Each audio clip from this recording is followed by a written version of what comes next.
ನಮಸ್ಕಾರ ವೀಕ್ಷಕರೇ, ಸತ್ಯ ಸುದ್ದಿಯಲ್ಲಿ ನಿಮಗೆ ಸ್ವಾಗತ.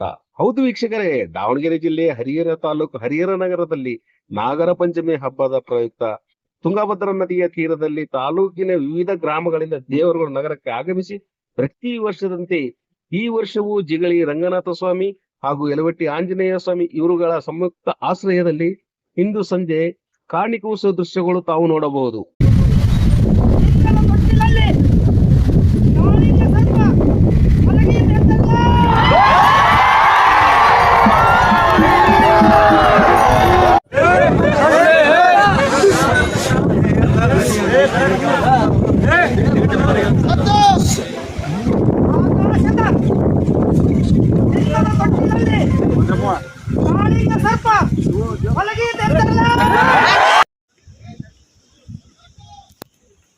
ಆಕಾಶದ ಚಿನ್ನದ ತೊಟ್ಟಿಲಲ್ಲಿ ಕಾಳಿಂಗ ಸರ್ಪ ಮಲಗೀತೆ.